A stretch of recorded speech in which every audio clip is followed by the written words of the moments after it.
Hi everyone, this is Barbara Beckman here. Today I'm going to be showing you what I do with my Gelli Plate prints. And I try to make landscapes with them. And I use a lot of tearing and a lot of cutting pieces. I actually draw and paint my landscape first. And then once I have that in place, then I start to place pieces of paper on top of them to make my landscapes. Now they're very colorful and there's really no rhyme or reason to them. I just try to keep light colors together and I just look for contrast. I'm just showing you briefly here how I just go about and pick out my stencils. I pick them very randomly. I don't really spend too much time on them. If I like one, I take it out. Sometimes when I plan things out, I tend to overplan. So there are times when I specifically know I want just circles or I want squares or something incorporated in whatever landscape I'm working on. So at those particular times, yes, I will be more cautious about what stencils I'm picking. But when I'm just trying to get random shapes and colors, it really doesn't matter because I just take bits and pieces of the stencils. I don't necessarily use all of them as a whole. My idea here is to just fill the page, to get the page completely saturated in paint and color. And I let them dry, and when you think I'm done, I come back in and I do another layer and another layer and another layer and another layer. So there are so many layers of paint on here that what I may have started with initially, say for instance a flower, will not look like a flower in the end because I will have jelly plated over most of it. The reason why I do this is I'm just looking for contrast in color and variations of shapes and shadows and different textures. It often gets, some things will dry funky sometimes, and sometimes it'll crack in places because there's too much paint. So I'm looking for texture, layering, different shadows, shapes, and color, contrast. So a lot of the colors you'll see me use might not go together. They might be like really ugly and harsh, and that's okay because I will use them somewhere, whether it be in a shadow or whether it be in bark of a tree, or in this case the pumpkins or the leaves. I will definitely use them. So I have the most putrid colors sometimes mixed together, and that's okay because that's something that I will need too somewhere along the way. So I'm just quickly showing you here because I do have other videos that are slower and show you step by step how I use my Gelli plate. I keep my Gelli plate pretty clean. I use just rubbing alcohol, that you get at your local CVS, to clean it. And I do that before I start, and I also do that before I store it, and I make sure it's dry. I store it in the original container. I just find it keeps it safer that way. Like I said, there are other videos here, so I don't want to keep repeating myself, but you have to kind of be careful that you don't scratch it or put any marks in it, like with a paper clip or anything that will scratch it, because it's hard to get those out. There are ways to get them out, and there again are videos on here that will show you how to do that, but I just would prefer not to scratch it. And if you do, you can always flip it over and use the other side because you can use both sides to print from. So here's some circle templates that I have laying around, stencils. I don't spend a lot of money on any of this stuff. It's just about creating for me. So I don't go out and buy anything specific. I don't want anybody running out buying anything. Use what you have around the house. You can use burlap. You can use anything that you think will mask something or look like a stencil. Sometimes you get things in the mail that are like plastic that you can use, or even doilies that are paper, or from the dollar store you could use lace. You can use anything that you really have laying around. So be creative. I just happen to have these stencils because every time I go to the art store or craft store, I happen to just look through the clearance section. Most of these are like $1. These were $9.99 originally, and I wait until they're like gone, gone. Nobody wants them anymore. They're really old. So to me, they're new. And a lot of times when I do buy something that's new, I may tend to not be able to use it right away. So by the time I end up using it, it's already in the clearance section anyway. So shop clearance, even if you don't like it, if it's a flower and you think, oh, that's really ugly, you may be able to use parts of it in something, and that's what I do. I don't really care what it looks like. I buy it anyway, and it goes in my Gelli plate stash, and then I use it. And I turn the stencils around. I maybe only stencil part of it, not the whole thing, and I'll do layer upon layer upon layer until you really don't know what it was to begin with anyway. So that's how I do it. So what I had in mind today was to create a fall scene. I was thinking of maybe a tree with leaves and some nice, fall colors and some pumpkins, not just the orange pumpkins. I was thinking of, the nice kind of cool, the green ones. I don't know if it's like more like a squash or like the teal ones, but that's what I was keeping in my head as I was going through this.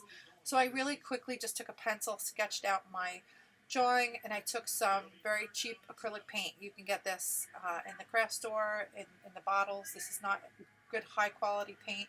It's very thin. You can actually see through it. It's so thin. And I'm basically just doing that so it's easier when I block down the pieces of paper. If I do miss anything, you're not going to have that harsh white lines in the background.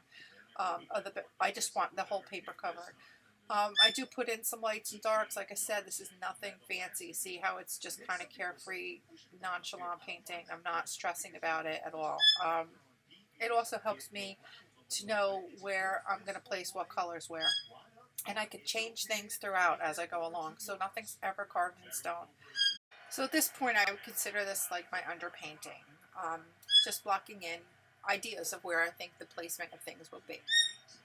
I don't spend a lot of time on this. I just want to try to make sure, the goal is to just make sure the white of the paper is pretty well covered. And then I will start to pick out my papers, and as I go along, I'll be thinking of, okay, do I want this pumpkin, orange? Do I want this pumpkin more pinks or reds? I don't just make orange pumpkins because I think it gives a little bit more character when they have other colors in them. But that's what I'm doing at this point, is I'm trying to think about what papers would work well with what I have going here. So I find the papers, and I'm going to start with that one pumpkin in the front. And what I do is I just place the paper on top of my drawing, and I lightly sketch over it the shape I want. Now, I've done this so many times that this part comes easy to me. If you can't do it like I'm doing this, then trace it with a piece of tracing paper.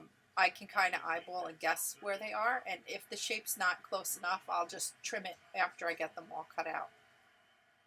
This just comes from experience, so if you're trying this, don't get frustrated. Like I said, trace it. It's just easier, I think, when you're first starting out, but I could do this in my sleep at this point, so I don't need to trace anything.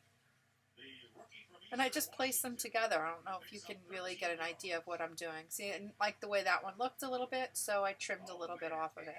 So nothing's perfect. Get as close as you can. And I use different parts of the paper. I keep flipping it around, so not every single piece has to be one that was right next to each other, just to get variations of color. And I'll leave a little space here, a line between them, just to indicate that like curvedness of the pumpkin.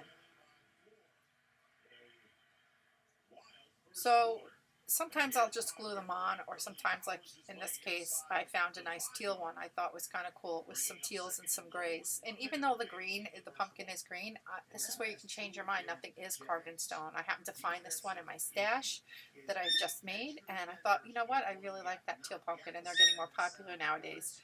I guess it's kids with allergies to show it's a friendly house, an allergy-friendly house. A lot of people are painting them teal. So I thought this would be a kind of cool one to add on. So before I go any further, I just want to say that I used very inexpensive acrylic paint to paint this in the background.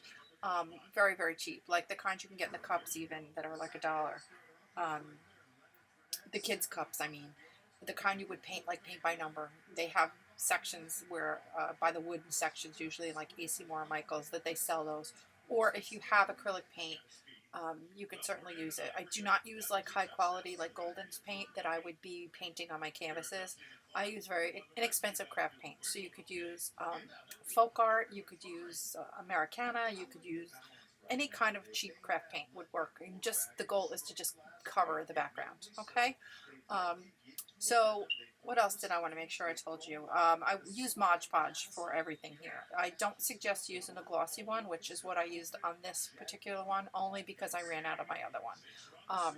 And this was one of my first ones. I will be making this again once I determine what I really like about it and what I would change.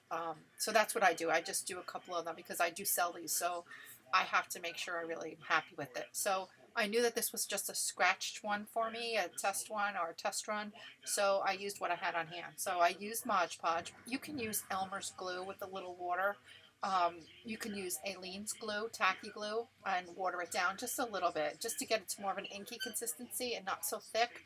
Um, this is pretty thick. This is the Mod Podge. I really like the Aleene's glue with a little bit of water. That's what I would recommend, and that's what I usually use.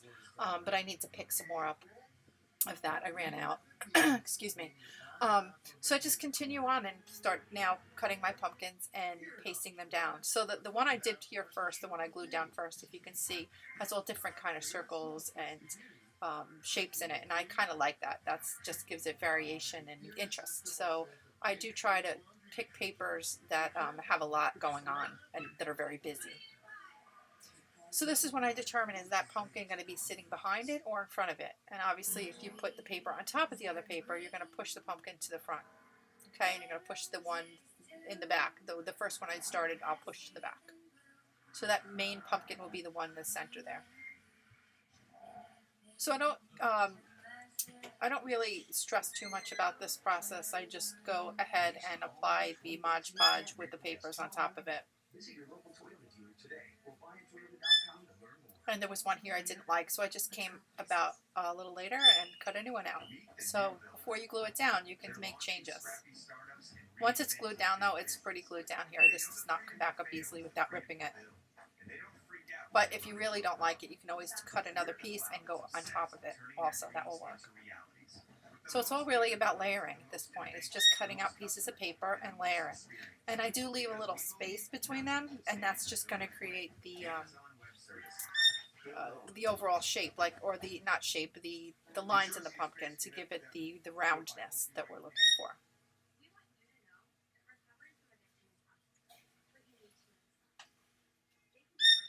So it just takes a little bit of time. I cut these out. I don't generally tear them at this point, but there are some parts that I do start to tear the paper.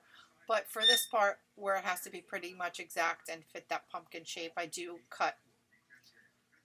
So I just think trees are brown, but don't necessarily have to be brown. So I had a great one here that had a lot of dark blues and a lot of purples and pinks in it. So that's what I chose to use for my bark and my trees.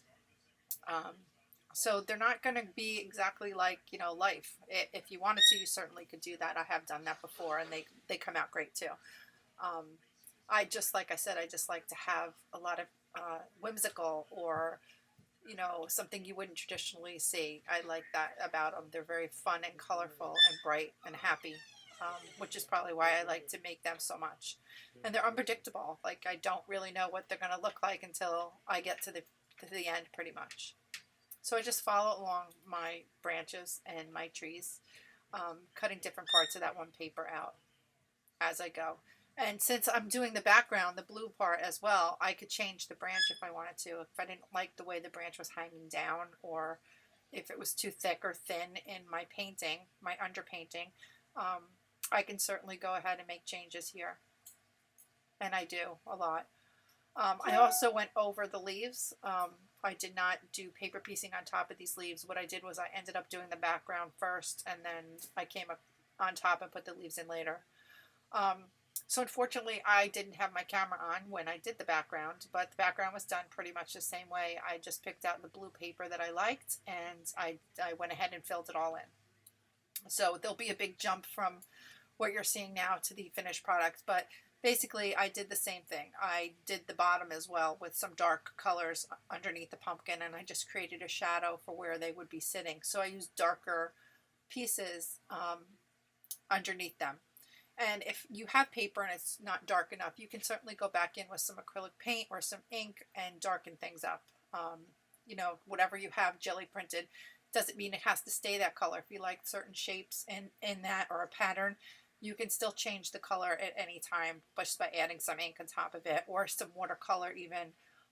Anything that will change the color. You could try different things. I like acrylic paint watered down, or you can use ink. You could use alcohol markers, you could use watercolor, you could use anything really, if you need to tone or change any of these papers to a different color. So it's very fun and very forgiving, and it's kind of like paper dolls, except it's pumpkins, paper pumpkins today.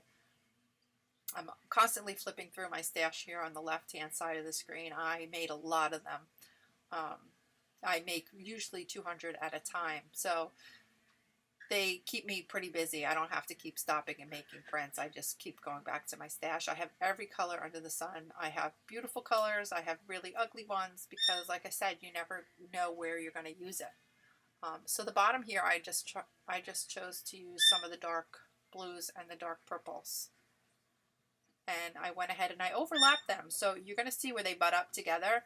And what happens there is you will see a seam, but then I put pieces of paper over that seam so you kind of camouflage it.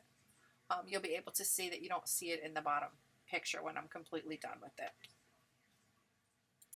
So I'm almost at the end here for what I have taped to show you, and I'm going to show you a couple of pictures at the end, and I'll try to zoom in on different sections of this so you can get an overall idea of how it really looks. It dries clear, so if you see a lot of clouding as it is right now, don't worry about that. That will go away. But I recommend the matte, like I said, and not the gloss Mod Podge.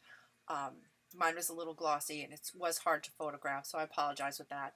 But this is definitely something you should try if you like paper piecing or you have an interest in the Gelli Plate. So it's just a fun alternative of things you can make with it. I love doing these. I have them in a mixed media, Canson mixed media book, which I'll put a link to below. The paper's great and it holds up pretty well for the abuse that the glue takes. Here I'm going in pretty slowly to show you as much as I can in detail some of the leaves and some of the paper piecings, how I've overlapped them. I can put a link to the photos if you want to check me out on Facebook. I will put this up there so you can also see the photograph a little bit better. I'll put a link below. Anyway, please subscribe if you like my videos. I'd appreciate it, and give me the thumbs up, and looking forward to doing some more for you. Take care, thanks again, and please subscribe.